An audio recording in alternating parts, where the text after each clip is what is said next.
All right, good morning and welcome to Texas 4-H Food Challenge, a little cooking up learning, just a review of the guidelines and little changes that we've made for this coming year. We're going to go ahead and get started. I will tell you that this is being recorded, and so just to let you know that if you need to go back and review it later, or if there's others that need to have access to it, I will send that out, the link out probably either later today or later this week, but that will be available for everyone. So we'll go ahead and get started. And so, if you would, if since I'm presenting by myself today, if you'll, if you have a question, type it in the chat. I'll do my best to keep up with that. Sometimes multitasking in presentations is a little difficult, but I will do my best to do that. So for those of you who may or may not know me, I'm Dr. Julie Gardner. I'm 4-H Youth Development Specialist in the 4-H unit, overseeing the FCH programs within the state. And so I'm excited to have you here, excited to be sharing about one of my favorite contests out there, and that's Food Challenge. So we'll go ahead and jump right in. I will, if you don't mind, if you could also keep your video off and your mics muted, and I will probably turn my video off in just a second, just because of connectivity issues. We want to make sure that we stay connected and have don't have any lapse in time. If for any reason there is technology glitch, or you can't hear me, or there's lag time, please type it in the chat and I'll be aware of that, because yesterday connection was very difficult for me. So hopefully it's going to be better today. So all right, so first off, let me just remind you that the Texas 4-H Food Challenge rules and guidelines that you're going to see online and that we're going to talk about today, those apply. Those are the state 4-H Food Challenge guidelines. So those are rules that apply at the state 4-H Food Challenge contest that will be held at Texas 4-H Roundup in June of 2021. Just because I say this because I always get a lot of calls, about, or emails about county guidelines or district guidelines. And really, that's up to the local and the district committees to set those. They may look identical to the state 4-H Food Challenge guidelines, but they may be modified in some way based on facilities and logistics and those types of things. So just keep that in mind as we're going through. And if you have leaders out there that may go online and see these, just remind them that that may not be the case for, again, local and district, that you always need to refer to those guidelines first and foremost. So let's go ahead and get started. I'm going to turn this off for just a second so I can make sure I'm getting my slides here. All right.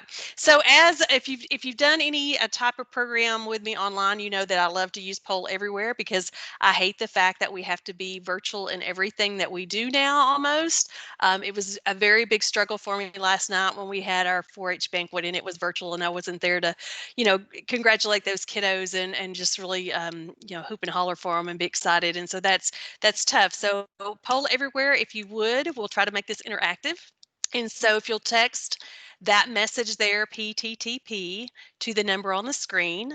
And again, if you're new to this, you can, one of two things, you can use the text box or chat box if you'd like, or once you get plugged into Poll Everywhere on your phone, it'll come up and you'll receive that you've been accepted into the program. Do not click on the link there, because what you'll do is you'll just type in your answers as we move forward. So hopefully everyone's got there ready, and if not, again, feel free to just in the chat box. I'll be watching that as well. So all right, so let's take a look at, first of all, the why behind the 4-H Food Challenge. About 12 years ago, Dr. Dodd and some of her co-workers really sort of, started looking at and really training some, in the southern region of the state, some counties on just a basic kind of concept of something more fun, something to be creative. And so I'll tell you that a little over 10 years ago, District 8 took that concept, and we were the first district to turn it into a district contest. And from there, it really exploded. And the reason 4-H Food Challenge was really created was to really give sort of a little bit of injection of fun and enthusiasm to the 4-H Foods and Nutrition Project. we saw, some decline in food show and really, kids not interested. And so we wanted to create something that was fun for them. And so today, the 4-H Food Challenge is still one of the most popular contests that we have. And so it really provides, again, the opportunity for participants to not only to exhibit their knowledge and skills that they've learned throughout the project, because remember, the food challenge, just like the food show, it's not the project, it's an activity or a component of the project, but the learning experiences that happen in team practices, in county workshops, in self-guided study. That's where all those skills are developed and learned, and then they're able to be showcased at the actual contest itself. Food Challenge also really provides an opportunity to develop teamwork skills, communication skills. I think that for me, the culinary skills are great, but the fact that those team members develop those communication skills and the ability to work with others from, maybe very diverse backgrounds or diverse personalities, and if you've coached those teams personally, you know that diverse personalities is what makes up a great food challenge team, but it also makes a challenge for that food challenge team oftentimes. But it's just that ability for those kids to learn those valuable skills, and then also to develop public speaking and the ability to step outside of their comfort zone, to share what they know with a panel of judges or others that they may be presenting for or practicing for, and then really to provide leadership for those kids, because that is so critical in today's world, is to build future leaders, and the food challenge does just that. So I found this quote from Guy Fieri, and of course, Guy Fieri. He's sort of the inspiration a little bit for the food show theme this year with the grocery store games. But of course, he's on the Food Network and very popular. And really, I thought this said it all, that cooking with kids is not just about ingredients, recipes, and cooking. It's about harnessing the imagination, empowerment, and creativity. And that really speaks volumes to me. And I think it applies very nicely to the food challenge, because it really allows them to um, embrace that creativity. And I think that some of the changes that we've done in the last couple of years has really even empowered them to do so more than ever. So let's start with just the basics. And again, for some of you, if you've been doing this for a while, you know these things. Some of these things have not changed, but I'm really going to hit on the high points today of the changes that were made. They're very minor. I will tell you that. It's not like food show. Food show looks very different this coming year. But I really want to touch on the basics of the guidelines and the updates, and not necessarily the whole perimeter of the contest, because there are so many that are familiar with that. And if we need that, if we need to do a really in-depth training for, especially for leaders and youth, we can certainly arrange for that to be done. But so let's talk about the basics. And so teams, that did not change any. That changed a little bit last year, but now we have 3 to 4 members, and that just really aligns with our other team guidelines across Texas 4-H. And so we thought that was, again, a positive. It was a struggle for some that had been coaching, 5-member teams, but it, really, I think, allows for um, better communication, better division of roles, and things like that. And so that stays the same. Of course, we still have our 40 minutes that the kids are going to be given their ingredient and then have to prep and also prepare for their nutrition presentation. My youngest participates in Food Challenge, and she is still, when I took this position, her first question was, can't you change the timeline so we have more time? And so, because they do, but 40 minutes seems to work, and they seem to get accomplished what needs to be accomplished, so we haven't updated that. Okay, so preparation. So I'm gonna go a little more in depth in this on the coming slides, but there have been we want a few clarifications and modifications to food safety, resources, categories, and equipment. And then again, presentation, we'll talk a little bit about that, and a little about scoring, which basically those two have not changed at all. So let's talk about food safety first, and really some clarifications, because this is oftentimes where we have questions, especially when it comes to judges and clarification on food safety. I will tell you that, in Texas 4-H, or well, in AgriLife, we teach food safety, we teach food protection management to retail businesses and restaurants. And so sometimes we forget that food challenge is really based on the consumer side of food safety. And so we try to clarify in the guidelines a little bit more in depth on that. And so just want to kind of touch base on that, again, looking at consumer safety and not necessarily so much the restaurant side, the retail food protection management, if you would, but just some, really some common sense food safety things, but some things that, again, are often bones of contention when it comes to the judging room, especially of how we judge kids and how we score kids and things like that. So again, Fight Back continues to be our primary source of food safety information. And so the clean, separate, chill, and cook factors that, those are consumer driven. And so that's what we want to really be focusing on and that we use as a contest resource.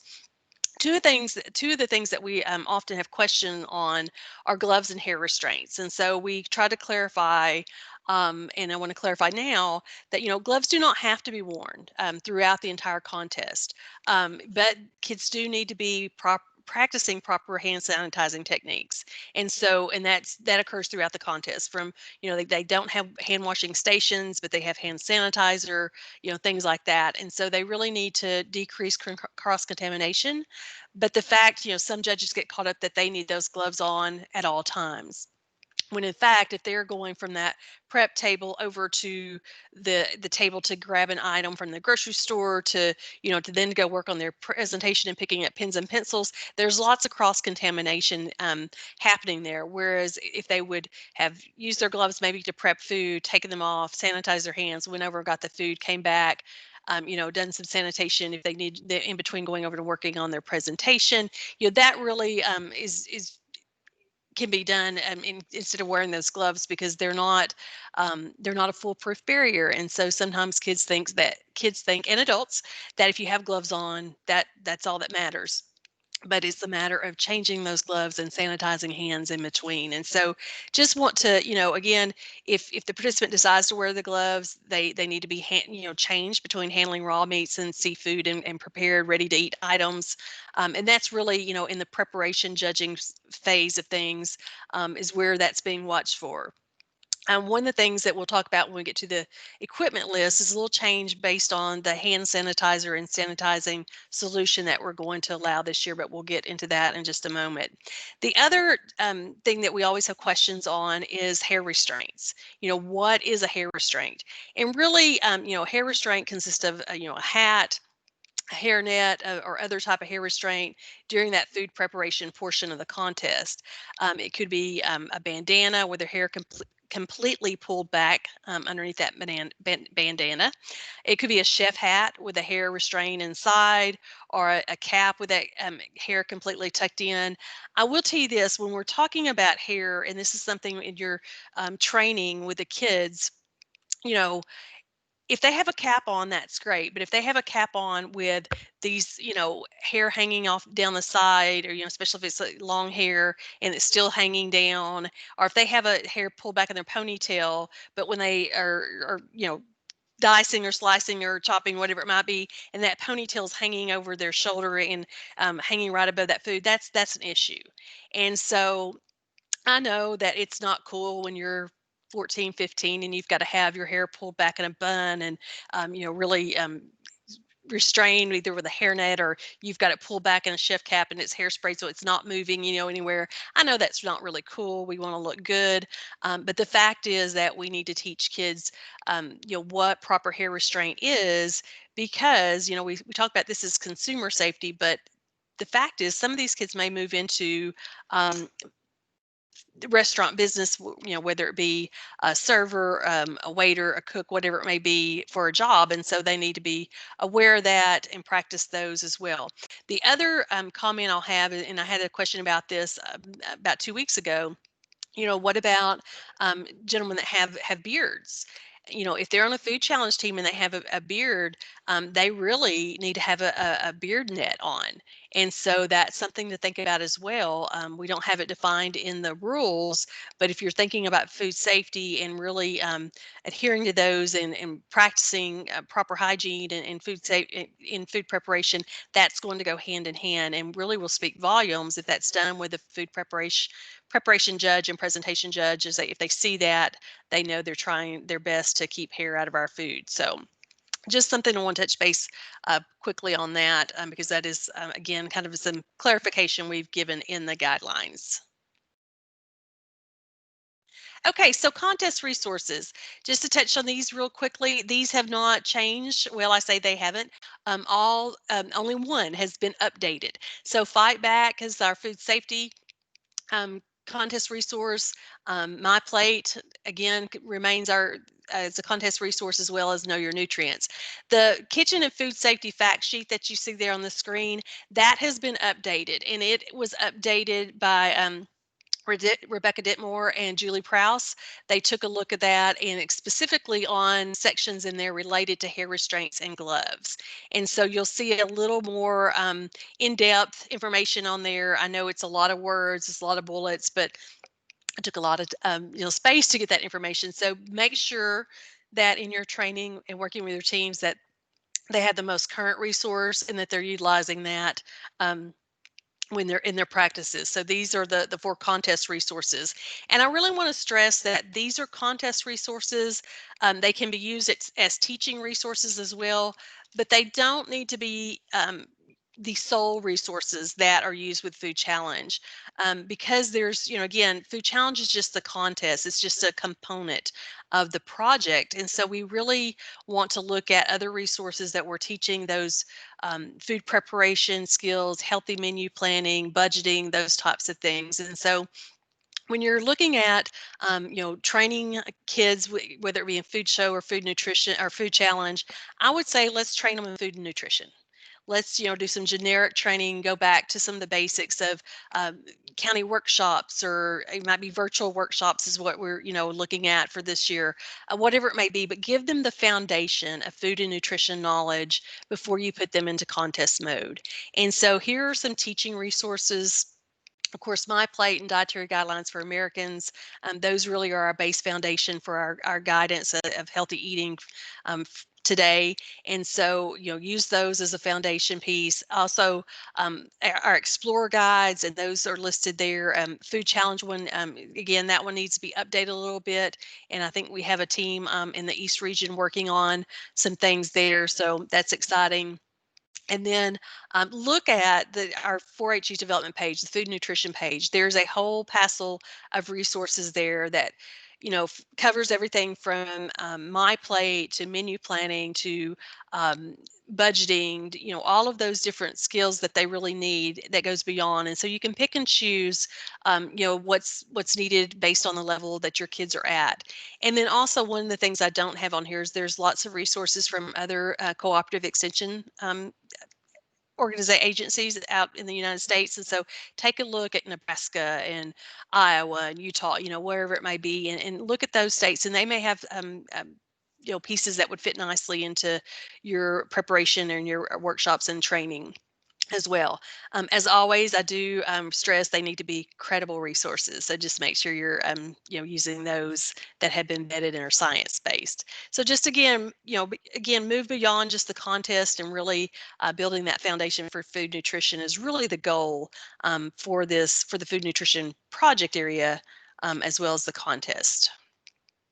So let's talk a little bit about categories. And yes, this is one of our major changes this year. And so they changed, and they do now that, well, they align with the food show. We do that on purpose. We want them to align so we don't have to remember 8 different categories. We can remember 4, and they're the same for both contests. And so let me explain sort of the reasoning behind this. And I will tell you that I have a committee of agents across the state that assist with, looking at every year food challenge rules and guidelines, and I use them. They, we have input from kids, and we look at that. And I use agents especially because, you all are on the ground. You hear and see what's going on and can really say, hey, this isn't working, this is not.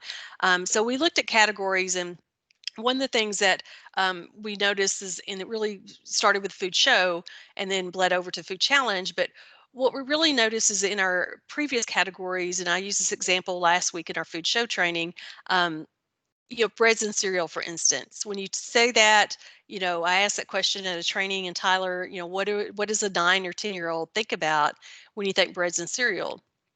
or you say that to them, and one agent said they think of a box of cereal and a loaf of bread usually, and that's exactly right. And I will tell you that even my 13 and 16-year-old daughters, we had that conversation, and I shared with them the new categories, and they said that makes so much more sense because we always kind of wondered bread and cereal, what does that really mean? And even though I've coached them, I've trained them, that still to them they don't make that connection to things like rice and pasta. They just don't they're kids. So it makes better sense, for us to really look at realistic categories, that maybe these are areas that we as families, when we're menu planning, we look at. We want to pick out our entree or our main dish, and then we want to put our sides with it. We may want to decide if we want to have an appetizer, and what is that going to look like, and then maybe a healthy dessert. And so these we went, yeah, again, consistent in the food show and food challenge with these categories. And I will tell you that it will also help us in the contest portion, because what we found was sometimes we would, for instance, let's take bread and cereal. We might give quinoa, for instance, as the main ingredient, the key ingredient. But before we knew it, what had happened is maybe that had really, they'd chosen other ingredients and put that, and all of a sudden it really became focused on whatever fruits or vegetables, let's say, that was in the dish, and little focus on the quinoa, which really was the category, a piece of it, the category foundation.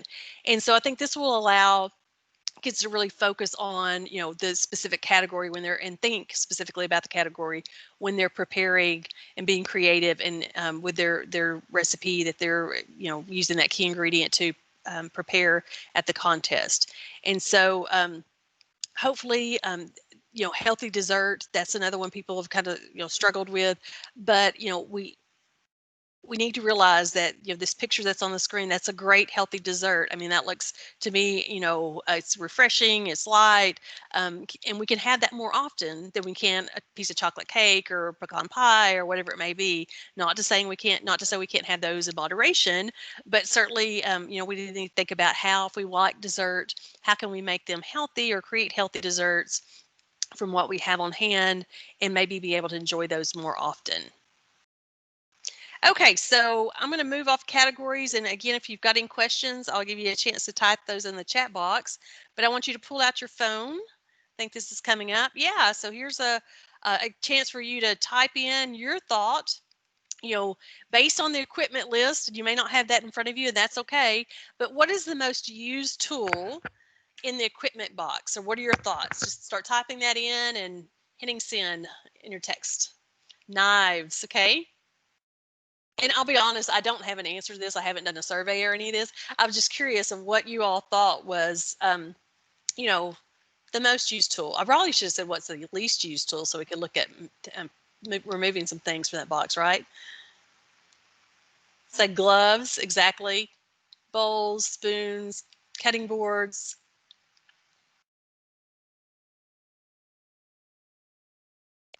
I think it may be knives for the win.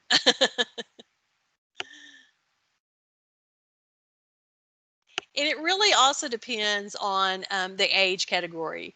But, again, when you look at this, and you just put some things on the screen, and so take that, and this is just a sample population here we have on board today, but, knives, that seems to be sort of the winner there. So if that's one of the most used tools in the equipment box, are we using teaching resources to develop light knife skills? Are we teaching safety with knives?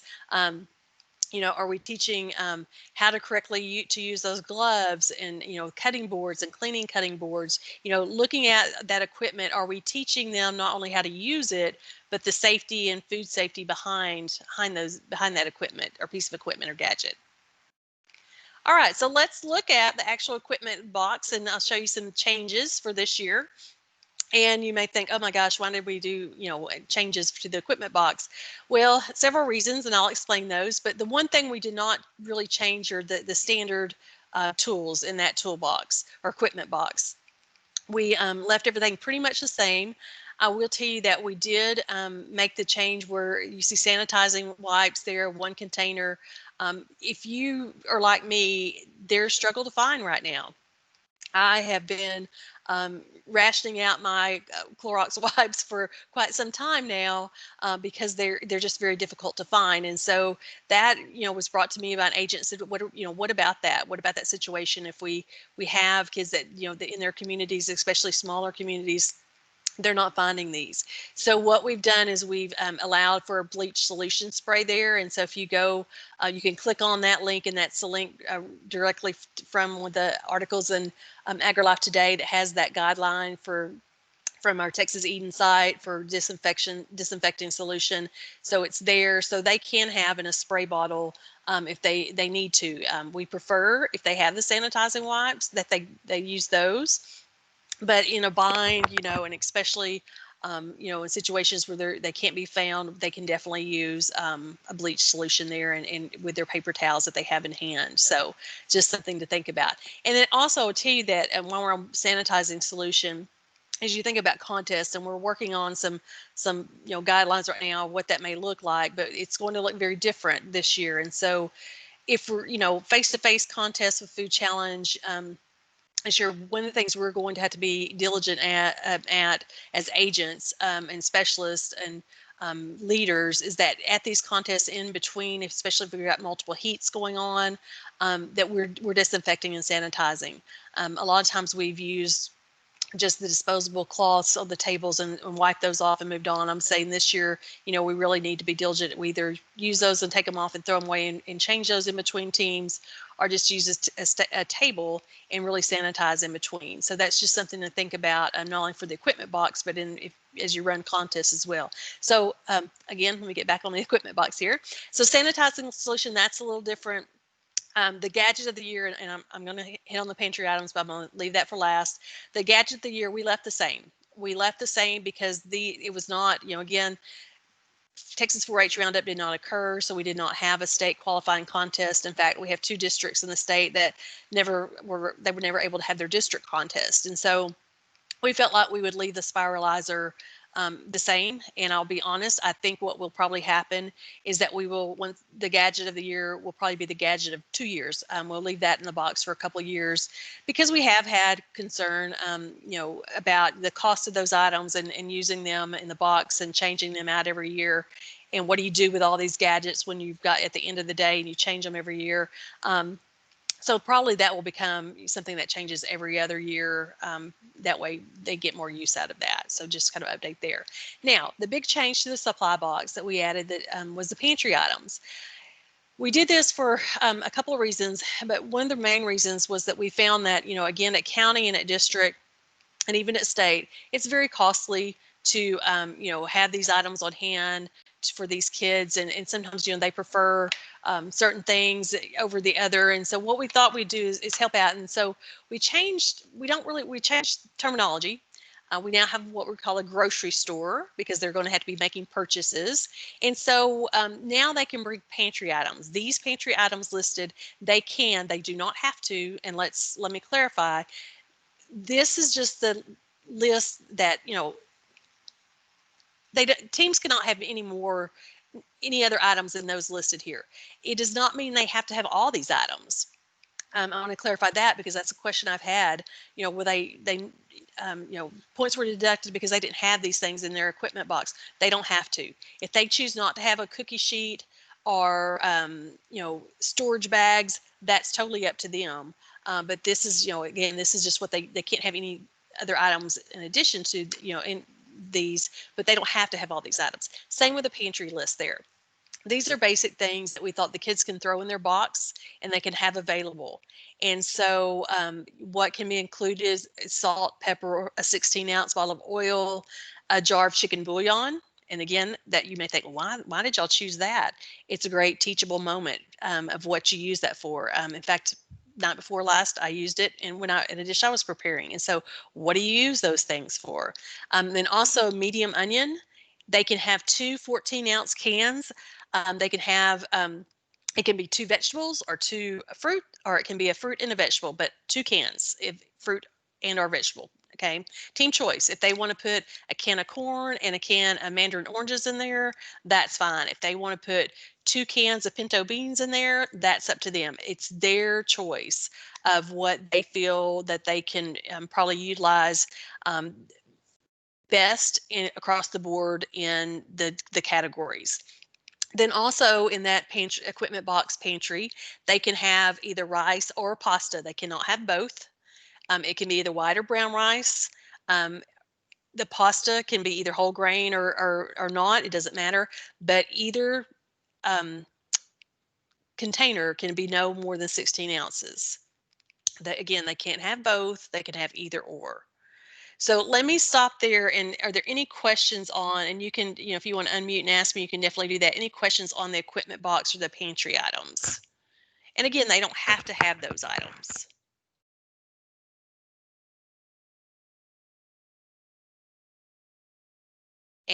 But for state, this is the list. It may look different at county and district, especially because I know some districts have different guidelines, excuse me, for their age groups. So, Julie, yes, ma'am. for the onion, Uh-huh. I know it says 1 medium onion. Could they also have onion powder? Nope, just 1 medium onion. Okay. Now, if you wanted to do at district or county, you might could change that up, but for state, it'll be 1 medium onion. So, is parboiled rice okay? Again, we want um, instant rice is fine. We don't want the pre-cooked in the like the tear open bag. Because we want those teachable moments of them knowing how to cook. But minute rice, instant rice, whatever you want to call it, that's fine. It doesn't have to be the 20-minute. I'll be honest, I don't use that at my house, so that is fine. Aren't a lot of cans 16 ounces. Most are really they're about 14 point something ounces on the most part. So. On the onion, purple or white, it doesn't matter. On the onion, whatever they feel they can be used most diversely in whatever category that they draw. I know what I would choose, Jackie. I would choose the purple onion, but that's my favorite. But other questions?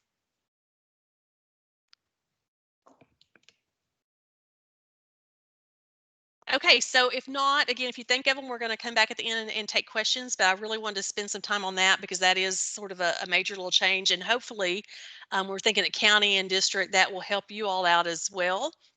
Because some of those things the kids will be providing, and that'll be hopefully lessen the cost for you. So let's talk about key ingredient. And so again, last year we made the change that no longer do we give multiple ingredients in the bag, in the secret bag. We give one ingredient related to that category. And so just some things that to think about when you're thinking about what goes into that box, what the key ingredients are, is that one, healthy should be the obvious choice. And so when let me back up, choose wisely. So choose things that the kids, choose wisely things that are going to be available in your area. And that's something that we think about, at the state, what really is diverse enough that's going to be available in all areas of the state. Make the healthy choice obvious. And so that's something that, really to think about when you're thinking about key ingredients. Yes, we want them to talk about substitutions and all, but I will tell you, um, you know, cream cheese is technically really not a dairy. Okay, cream cheese is a fat. Even if you low fat it doesn't matter. So if cream cheese is your key ingredients, I think we need to think differently about that. Think about what are some choices that really fit with the appetizer category, for instance. You know, if you have cream cheese, they're probably going to think about unhealthy appetizers to make. Whereas maybe if you had Greek yogurt, maybe that's a different thing to consider. So think about the key ingredients and think about challenging the teams with those. Think about things that, especially with the senior age teams, if you give them ground beef, that's great and that's affordable. And I understand that, but they probably won't see that at state because, we want to challenge them at the senior level. They really need to have expanded on their culinary skills and they're really expanded their palate and expanded outside of their usual eating habits and cooking habits. So maybe it's shrimp, maybe it's tilapia, maybe it's something like that, instead of ground beef or chicken breast. So think about that, and think about what you would make with it. Okay, and really think big. I've still had the question of, well, where do we get the recipes? Um, can you all still hear me? Okay. Yes. Yes, Okay, ma'am. I'm sorry. I thought I muted myself. Where do you get the recipes? There is not a recipe. That's there. Again, it's a key ingredient. That is the great thing about um, going to the key ingredient, that they can be creative. And I will tell you, there was a lot of heartburn out there when we changed that last year. But what I heard through as the year progressed, until it stopped progressing in March, was that the kids liked it. And even our kids here locally, and my kids, they like having that one ingredient, because they don't have to try to guess what it should be. They get to be creative and determine what it is themselves as a team. Because oftentimes they were looking at those set of 3 or 4 ingredients and thinking, okay, what does the judge want me to make out of this? Well, now it's, what do we want to make out of this? And so I think that, again, allows them to use that creativity. So with that, of course, you have your key ingredient, and then we changed terminology a little bit from pantry to grocery store, because now with the currency system that we use, we give them some items that they can, or currency, if you would, 4-H Clover dollars, whatever you want to call it. Um, they can use to access the grocery store. And so, you don't buy things out of your pantry, but you buy things at the grocery store. So we just changed the term a little bit there to make it a little more sense. And so again, these grocery store items, they can be purchased, you know, you can, at the district and county level, determine how many of those you want to be, that they have to use.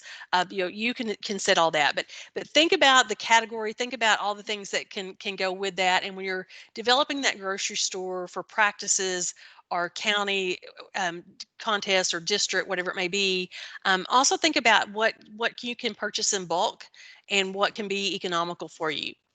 And so that's, a lot of people have asked, that gets very costly every time we practice. For me as the coach, I had to supply that, or me as the agent had to supply that.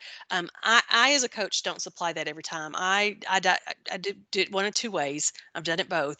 I either assign different parents to be responsible for bringing me items at each practice. They don't know what they're going to do with them, or what works best for our little group. I have 2 teams that we coach, that I do buy everything, and then at the end of the season, I split it up and I invoice the parents and they help me pay for it. So, again, really encourage coaches not to take on that whole responsibility of providing all of those things for the grocery store. At county contests, go out and, I'm thinking produce. They go through produce every day and discard. So talk to your produce manager in your meat market and see what maybe they can donate, if they can, to help you with that contest aspect of things. And so again, the teams are going to have access to the grocery store. They can be purchased. In state for our contest, it's 2 additional items. They have to purchase at least 2. They can purchase more than that. Purchasing power. This is the other, and I probably, this is my mistake when we made these changes last year, and I think we updated the guide. I said an example of $5. That is strictly an example. You can set that cost, the maximum cost, whatever you want to make it. If you want them to be very economical and do $3, you can do $3. You want to do $8, you can do $8. That is totally up to you. There's no set in stone, amount that the grocery store limit has to be for the contest. So just want to clarify that, because I think some people thought $5 was the exact amount that you had to use. So again, pricing and things like that, make that easy on yourself. And really, in the teachable moment, is that you're teaching kids that, yes, they may go to that grocery store at the contest and they may purchase a 1 cup of flour from, the grocery store. Well, they may only use a 1/4 cup. So then they've got to do the cost analysis on that. And so that really helps to set the cost analysis and make it a little more realistic. Now, as far as the pantry items, that we're not going to make them figure that into their cost analysis. So that no, that's going to be a question. The equipment box pantry items, we're not going to make them figure that in. Or little seasonings or anything like that if we provide those. But it's things that they'll be purchasing through that currency, if you would. The other question, often is asked about the grocery stores. What's on the shelf? What if a kid gets to the contest and the team comes up with their idea and they go over to the grocery store and there's nothing left of the item? Say it's red bell peppers and they're all gone. Well, we're not going to stock enough in that grocery store. And here's just a clarification for every team to have the opportunity to have every one of all the items.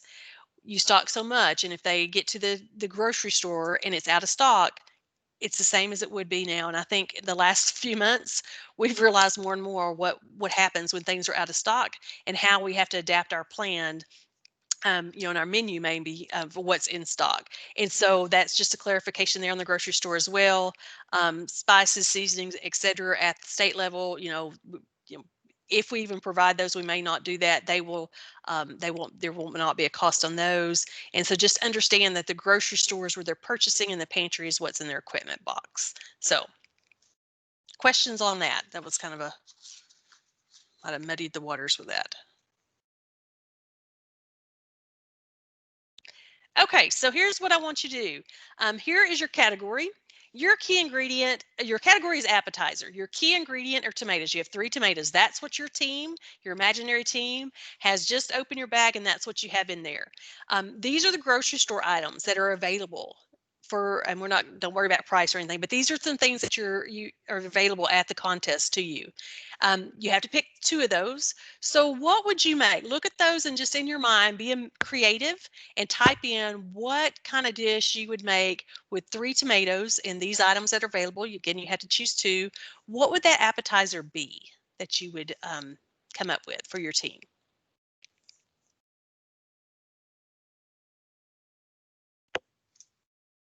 Let me get over here to my chat box. Got it flashing. Okay. Type it in if you can. Hopefully. Is it working on poll everywhere? Because this is a new concept of a question I'm trying.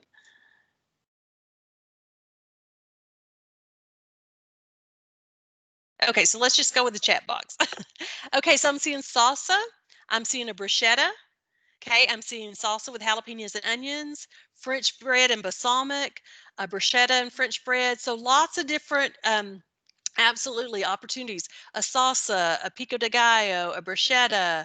It could be a little apple and cheddar. Let's see if here's what I was thinking too. You've got your tomato, you've got your French bread. It could even be a tomato and apple cheddar melt that's done in the skillet. It could be something like that. There's lots of opportunities to look at these ingredients and come up with different ideas. The most obvious probably is because we're in Texas is it's a salsa, it's a pico de gallo. But you can think outside the box on that. Caprese salad, absolutely. So okay, so let's go to the next one. Okay. All right. Your category is main dish. Now you have round steak. You have, round steak there. That's your main ingredient. And here are the grocery store items that you have. So what is your team going to make using that round steak and the possibility of incorporating broccoli, mushrooms, grape tomatoes, zucchini, canned asparagus, ginger, polenta, quinoa? What are you going to make? Okay. Stir fry. Besides a stir fry, what could you make? A steak salad with lettuce and tomatoes, absolutely. Steak on a bed of polenta, okay? There's lots of things, yeah, to think outside the box on. And again, most of these stroganoff with sautéed vegetables, okay? So again, thinking about that main dish, Swiss steak with quinoa.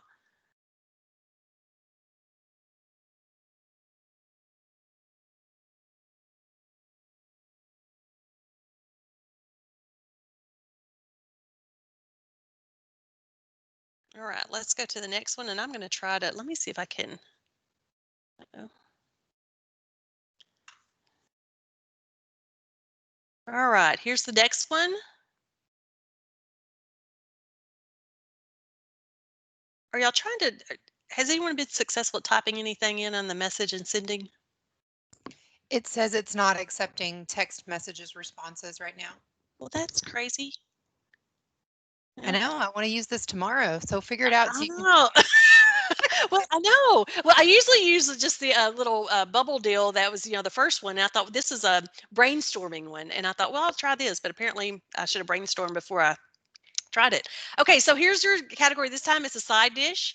Here's what you have on hand. You have elbow macaroni. I'm sorry, yeah, that's your key ingredient, elbow macaroni. You have broccoli, carrots, mushrooms, cheddar cheese, Gouda, milk, canned chicken, Italian dressing. What are you going to make? Side dish is your category. Key ingredient is your macaroni.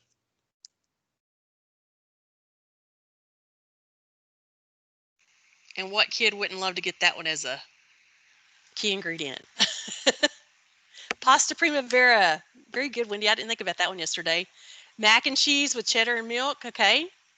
Pasta salad or mac and cheese. So when we want kids to think of as healthy as the obvious choice. So how do you make macaroni healthy? What could you do with it based on those ingredients there? You could add veggies. Absolutely. Absolutely. Okay. So with the side dish, what one key ingredient there, I'm sorry, one grocery store item, and I did this on purpose, would you probably not use if side dish is your category?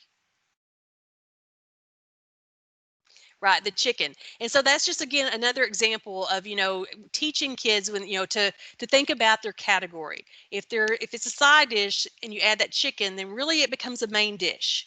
And so thinking about in the judging process and the preparation and presentation that they have to have their category, on the forefront of their thought and how they're going to match their dish up with that category that they've been, that has been chosen for them for the contest. So again, just something to think about there as well. All right. Okay, I think this is the last one. Category is healthy dessert. Your key ingredient are blueberries. From the grocery store, you have the opportunity to get raspberries, apples, mint, granola, canned fruit, Greek yogurt, corn check cereal, sugar, and margarine.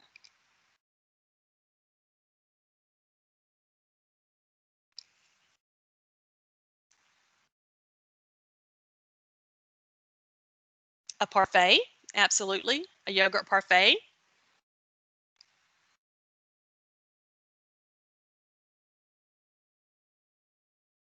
You could even do with the corn check cereal, you could even mash that up and maybe mix a little margarine and make a, in your little dip bowl, they could press that in the bottom, make sort of a crust, and even do sort of a bakeless blueberry kind of dessert with the Greek yogurt and then the blueberries on top or something like that. You could do a trail mix type of dessert. Okay. Fruit trail mix, again, fruit compote over the yogurt, absolutely. And so there's lots of things, again, healthy desserts doesn't, a dessert doesn't mean a chocolate cake or cheesecake all the time, moderation. But there was, again, this is a tool in a way to teach our youth how they make healthier choices, because we all know the healthier choices made today as a young person, because that turns into the choices they make as an adult. So, oh yeah, Sonia, we don't have an oven, so no scones. Sorry, but those are delicious. That would be a delicious option. All right. Okay, so hopefully that kind of got you thinking about some things there. So scoring system really, that really hasn't changed tremendously. Reworded, if I get the words out, reworded some things just to clarify, make it easier. But again, the preparation, that all happens during the time the kids are prepping and during that 40 minutes. Some folks use the same judges for presentation and preparation. I will tell you at state, we do not. We use a scoring system and we use two separate judges. And here's why. Our preparation judges really have a task to look for the food safety, the kitchen safety, the communication and teamwork, those types of things that are listed in the scorecard. And so they score those and they turn that in. And then your presentation judges they're tasked with, that knowledge in my plate, nutrition knowledge. And I will tell you that really that those top 5 items there on the scorecard, that is the bulk of the presentation. And if you look in the guidelines, that's what needs to be included in the guidelines, or in the presentation, I'm sorry. And so that 5 minutes. And so really, again, training kids to utilize that time to focus on these areas of the scorecard. And then, of course, the creativity, the food appearance, communication, those all go into that. But the reason we use 2 separate scoring judges at state, the presentation turns in their score and the preparation turns in their score, and those are tallied together. What we have ran into, and I don't mind sharing, is we've had judges say, can I see the presentation or the preparation scores? Can I see the scores? And I'm going to adjust mine because I want this team to win. Well, they may have not seen that preparation. They may not realize the food safety concerns that were there. And just because they like the presentation, judges, oh, I want to score those higher, so maybe they can do better. Well, that's not at state. We don't do that. We it's again a tabulation where we enter those 2 scores because we've got to look at preparation, because there are concerns there that need to be scored. And consistent, as well as presentation. So just to be upfront with you, people always ask that, why don't you just use the same judges? That's the main reason. And 2, at state, it would be very time consuming. If you want to do that at county or district, that is fine. Just note that and really train your judges to be cognizant on the fact that just because they gave a great presentation, if they've got food safety and kitchen safety concerns, that needs to be factored in as well, because that's the whole, again, teaching those life skills related to those lessons. So let me look here on my chat box for anything. All right, so again, that's just kind of a overview of the new guidelines with the changes. I knew this one would not take as long as maybe food show, but I wasn't going to read all those guidelines to you, but specific questions that you might have, anything that I missed you wanted me to cover. Let me turn on my chat box here so I can see anything.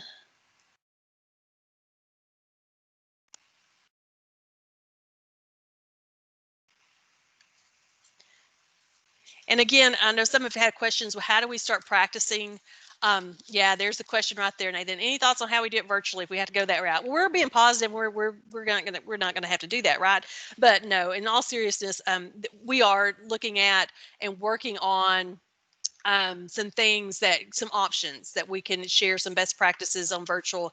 It'll be very, very hard with Food Challenge, but again, we're working on some guidelines and some suggestions on that, as well as practices. That's really been the concern too. How do we practice teams? I would say think about just the guidelines that are in place, sanitation and hygiene wise right now.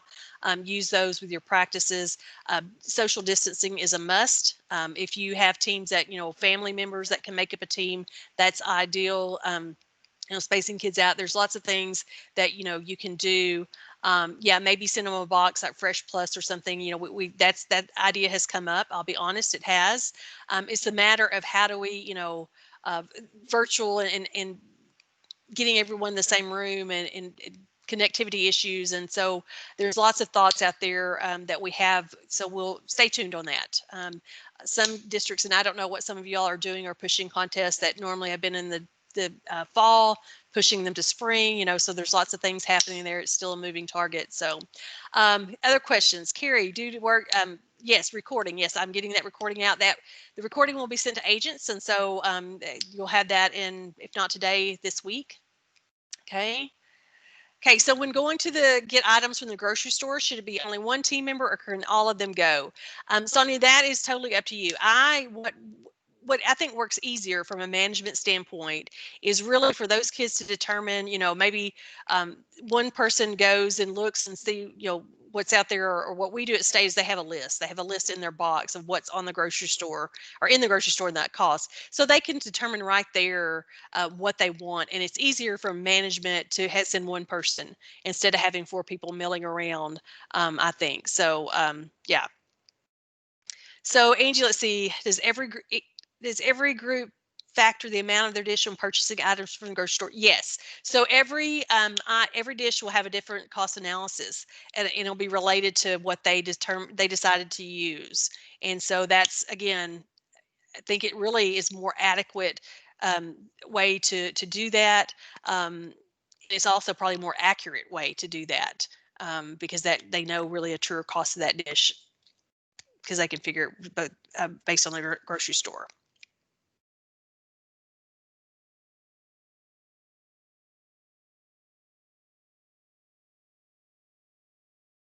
Other questions?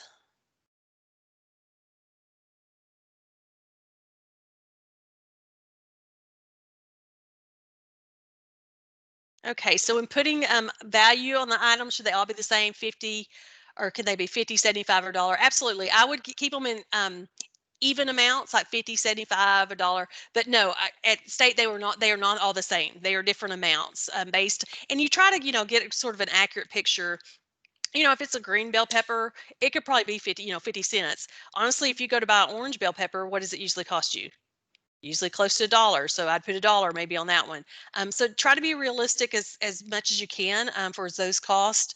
Um, with groceries, that way the kids don't have sticker shock, or when they actually go to the grocery store, for real. So,